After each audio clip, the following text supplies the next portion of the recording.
সমাজে 10টা মুরব্বীর সামনে বলতা এটা আমি ভুল করছি, এটা আমার অপরাধ হয়েছে। বেটা তুমি এই কথা না কয়ে বারবার খালি কথাটা এইভাবে ঘুরাইতেছো, অপরাধ তুমি স্বীকারই করো না। আর এই বেটা জীবন গেছে এই দিক দিয়ে। সাক্ষী রাখছি আমি। তোমার কি তুমি ভুল করছো এটা স্বীকার করতে কি তোমার সমস্যা? আমি ভুল করলে স্বীকার করতে আমার অসুবিধা না তো, কিন্তু এরা যে অভিযোগ করতেছে এটা তো মিথ্যা। কোন অভিযোগ? এই দাঁড়াও, কোন অভিযোগ? এরা বলতেছে আমি মোবাইল নিয়ে গেছি। আমি আচ্ছা ধরলাম তুমি মোবাইল নাও নাই। আমি ওখান থেকে পালাই আসছি। আচ্ছা পালায় আসো নাই। এই দাঁড়াও, এই বেটা দাঁড়াও, পালায় আসো নাই, এমনি আসছো। এখন তারপর এখন কি বলেন? তারপরে কি তুমি আর ওখানে ওর বাড়িতে যাওয়া দরকার ছিল কিনা? হ্যাঁ আমার দরকার। কেন যাও নাই তুমি? তুমি কেন যাও নাই? এই তুমি যাও নাই কেন? এই বেটা তুমি যাও নাই কেন? এত বড় অ্যাক্সিডেন্ট হয়েছে বেটা, তুমি বেটা হাঁটতে পারো, যাও নাই কেন তুমি? হ্যাঁ আবার এদিকে বয়ে মুখ এক থাপড়ায় দাঁত ফালাই দিব, ফাজিল কোথাকার। আবার এনে অপরাধ স্বীকার না করে আবার একদম গলা নামাই দিব তোর বেটা, ফাজিল কোথাকার। মরে যায় অবস্থা বেটা। তারপর আর বাইরে এতটুকু রহম দিলের মধ্যে হয় নাই না? টাকা না দিতে পারি ওরা, বুঝলাম গরিব মানুষ, টাকা দিতে পারবো না। আরে বারবার গিয়েছে, হয়তো খবরটা তো নেওয়া দরকার ছিল। পোলার তো মরে যায়, ওর তো বাচ্চাটা এতিম হয়ে যেত যদি মরতো। তুমি আমার কথা শোনো, ওর ক্ষতি হয়েছে কত টাকার? আমার এই পর্যন্ত 8 লাখ গেছে, 8 লাখ একটু কম গেছে। 8 লাখ গেছে কি? এই চিকিৎসা ওর পুরো রিসিট মিসিট কোথায়? এটি এই কাগজপত্র আছে। দেই কাগজ আনো। এখন গাড়িটা মাইরা দেওয়ার পরে তোমার কি কি ক্ষতি হয়েছে?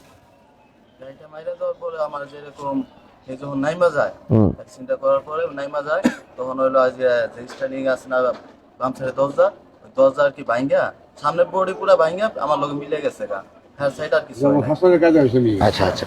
আমার এই হাতটা মনে করেন যে ভাঙ্গা, আপনিটা এই দোনোটা দুই সাইড দিয়ে বাইরে মনে করেন যে ওটা মধ্যে আটকে গেছে গা।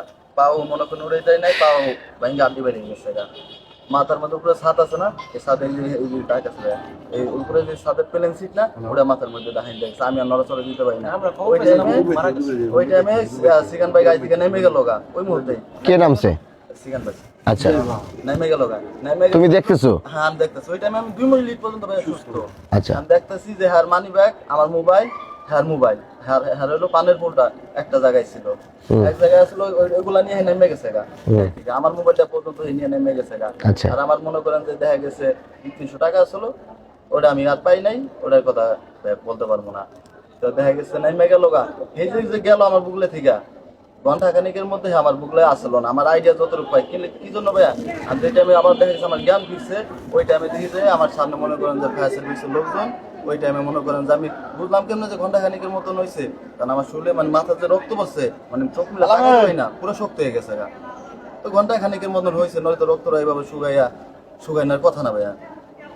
এই ঘন্টা খানিকের পর্যন্ত আমার বুকুলেই ছিল না। ফায়ার সার্ভিসের লোকজন আইসা আমার মনে করেন যে বাইর করছে গাড়ি কাইটটা বাইর করার পরে, যেরকম আমার ওই জায়গায় একটা হসপিটাল আছে, ক্লিনিক, ওই রাজশাহীতে। হ্যাঁ ওই ফায়ার সার্ভিসের গাড়িতে কইরা আমার ওই ক্লিনিকে পাঠাইছে। ওই টাইমও হি আমার লগে যায় নাই, আমার ওই জায়গায় হালাইতে হয়ে গেছে জিজ্ঞাসার সামনে। তোমার কই গেল? তোমার সহযোগিতা করে নাই না, আমার ফায়ার সার্ভিসের গাড়িতে কইরা আমার হসপিটালে পাঠাইছে। ওই পর্যন্ত আমার বুকুলেই যায় নাই। আচ্ছা এটা হইলো তোমার বক্তব্য না? তারপরে তোমার ওখানে এর মানে তো সেকেন্দার ছাড়া তোমার সাথে তো ওই সময় এলাকার আর কেউ ছিল না, এলাকার তো কেউ থাকার কথা না। তারপরে এখানে খবর দিছো কিভাবে? আমার যে ওই ক্লিনিকে পাঠাইছে, ওই জায়গায় মনে করেন যে শোয়াই রাখছে। ওই টাইমে মনে করেন যে হসপিটাল যে ডাক্তাররা ছিল তারা আর কি মনে করেন যে আমার ওই জায়গায় রাখাকালীন একটা স্যালাইন দিছিল। আর এই যে রক্ত মধ্যে থামে পরে যেরকম আমাকে জিজ্ঞাসা করতেছে বাসা কোন জায়গায়, পরে ভাইয়ের নাম্বার আমার মুখস্থ, ভাইয়ের নাম্বার দিচ্ছে, এর লগে যোগাযোগ করছে। আচ্ছা ওই মুহূর্তে তুমি চোখ খোলার পরে সেকেন্দারে পাও নাই? না ভাই, ওই টাইমে শুধু আমার সামনে ফায়ার সার্ভিসের লোক ছিল। তো ওর কোনো ক্ষতি হয়েছে? না হ্যাঁ কিছু হয় না। আচ্ছা তোমার কথা আর আছে না এদিকে শেষ? এই লিখে দেয়। মানে হোসেন খালি আমার কইলো যে ভাই আপনি আমার মেয়েটার দেখকেনি, আপনি আমার মেয়েটার দেখকেনি ভাই। হিকালে আমি নাই, আমি তো মনে করছি আমার ভাই গেছে। যখন আমার বয়স 12-13 তখন থেকে আমি গাড়ি চালাই রাস্তায়, আজকে অবধি পর্যন্ত আমি গাড়ি চালাই। ড্রাইভার ছাড়া গাড়ি চালাইছি প্রায় 7-8-10 বছর। আজকাল এই কয়েকদিন ধরে এই যে ড্রাইভার রেখে গাড়ি চালাই। আমার গাড়ি চালানোর অভিজ্ঞতা 15 বছর। এই 15 বছরে গাড়ি চালানো শিখছিল পুরান ঢাকা থেকে, যেখানে মানুষ গাড়ি চালাইতে ভয় পায়। মানুষ যেমন হোন্ডা যেমন পুরান ঢাকায় চালায়, আমরা ওই হোন্ডার মতো করে গাড়ি পুরান ঢাকায় চালাইতাম। 1 ইঞ্চি করে ফাঁকা রাইকা রিক্সার এভাবে শ্যাঁ করে বেরিয়ে যেতাম। ওই স্কেলের লোক আমরা গাড়ি চালাই। এখন তোমার বুঝতে হবে, তুমি যখন গাড়িটা ওখান থেকে ওভারটেক করছো, যদি গাড়ি থামা থাকে, গাড়ি যদি রানিং থাকে, তোমার লুকিং গ্লাস আছে পিছনে, কে তোমার ওভারটেক করতে চাবে এটা তুমি বুঝবা। আমাদের যখন দেখি বাস অতিরিক্ত পিছন থেকে হরেন দিয়া ডিপার দিয়া জ্বালায়, আস্তে করে সাইড হয়ে যায়, ওরে ছাইড়ে দিই, দেই কি না। আবার যখন একটা গাড়ির বামে রেখে ওভারটেক করবো, তখন আমি মাপি যে আমার এক্সিলেটারটা দিয়া আমি পুরোপুরি এই গাড়িটা পার করে যাইতে পারবো কিনা। যদি যাওয়ার কনফিডেন্স থাকে তাহলে পার হই, নাহলে আস্তে করে পিছনে থেকে ও যায়, আবার দেখি যাইতে পারবো কিনা, তারপরে যাই। বাস্তব কিনা এটা তুমি আমার সাথে স্বীকার করো? আচ্ছা, যদি তুমি এটা আমার সাথে স্বীকার করে থাকো, তাহলে তুমি যে বর্ণনাটা দিলা, এই বর্ণনায় কিন্তু গাড়ি চালানোর অ্যাক্সিডেন্ট আল্লাহ পাকের হাতে, রাস্তার আল্লাহ হাতে, নিজের দিমাগ এবং নিজের যে অর্জন গাড়ি চালানোর অভিজ্ঞতার কমতির কারণে তুমি কিন্তু অ্যাক্সিডেন্টটা করছো। এটা অস্বীকার করার তোমার কাছে কোনো সুযোগ নেই। কারণ তুমি যদি একটু সচেতনভাবে চালাইতা, ব্রেন যদি পরিপূর্ণ কাজ করতো, তাড়াহুড়া যদি তোমার মধ্যে না থাকতো, তাহলে তুমি এই কাজটা করো না। একটা গাড়ির বামে রাইখা তুমি বলছো কি পিছন দিয়ে তোমার মারছে, সামনে দিয়ে মারছে? আমারে কেউ মারে নাই তো। হ্যাঁ, আমাকে চাপ দিছে। কে চাপ দিছে? আরেকটা গাড়িতে। কোত্থেকে চাপ দিছে? ডান পাশ দিয়ে আইসে।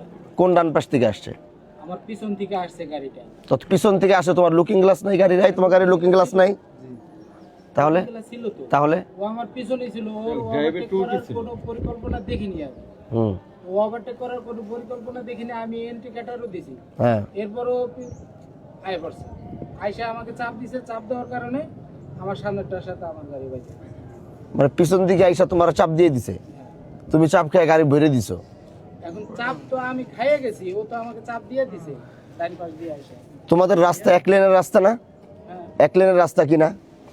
এরকম একটা রাস্তা হইব নাকি এর থেকে বড় হইব? এর থেকে ডাবল হবে। আচ্ছা, এর থেকে ডাবল। 1 লেনের রাস্তা না? হ্যাঁ, যদি 1 লেনের রাস্তা হয়, তাহলে একটা গাড়ি এভাবে চলতেছে, তোমার গাড়ি এইদিকে, এখন ও কি তোমার এই পাশ থেকে চাপ দিছে? হ্যাঁ, ওই পাশ থেকে তুমি জায়গা কেমনে থাকলো? জায়গা ছিল, রোড তো বড় রোড, ও চাপ দিছে ওর তাহলে ও যদি এই গাড়ি যদি বামে থাকে, তুমি যদি মাঝখানে থাকো, আর ও যদি এই পাশে থাকে, তাহলে চাপ দেওয়ার জন্য ও তো অনলাইনে যাইতেছে, তুমি তোমার লাইনে যেতে, চাপটা দিল কোত্থেকে? জানি তো, ও তো চাপ দিয়ে দিছে আমাকে। ফাও কথা কইবা না, কথা ক্লিয়ার ভাবে পরিষ্কার ভাবে কথা বলো। আবার বলো, আমি তোমার বুঝাও, আমার এটা বুঝাও। আমি তো তোমার থেকে 5 বছরের সিনিয়র না, আমারে বুঝাও, আমি বুঝতে চাই, বুঝাও আমারে। রাস্তা কত ফিট আমার মাপ দিয়ে দেখো, এদিকে দেখো কতটুকু রাস্তা দেখাও। রাস্তা তো এখন আমি মাইকেছি বলি না, তুমি আমার আন্দাজ করো যে কত ফুটের রাস্তা। তুমি কইছো বিশ্ব রোড, এর থেকে ওই পর্যন্ত হইব? এর থেকে যদি ওই পর্যন্ত হয়, তাহলে তিনটা গাড়ি গেলে এখানে আবার আরেকটা গাড়ি চাপ দেওয়া লাগে কেন? এখন ও তো আমাকে চাপ দিয়ে দিছে, এখন আমি ওর কেন? তো তুমি চাপ খাইয়া তুমি গাড়িটা ব্রেক করতা, তুমি গাড়িটা লাগাই দিলা কেন তাহলে? ব্রেক তো আমি করছিলাম, কিন্তু ব্রেক তো হয়ে সারে নাই। ভাই ওটা থামানো গাড়ি ছিল, ফায়ার সার্ভিসের। ব্রেক তো হয়ে সারে নাই, ওই অতটুকু স্ক্যান্দার, শোনো বাবা, তুমি অপরাধ করছো, এটা তোমার স্বীকার করতে হবে। আমি তোমার জোর করে স্বীকার করাবো না।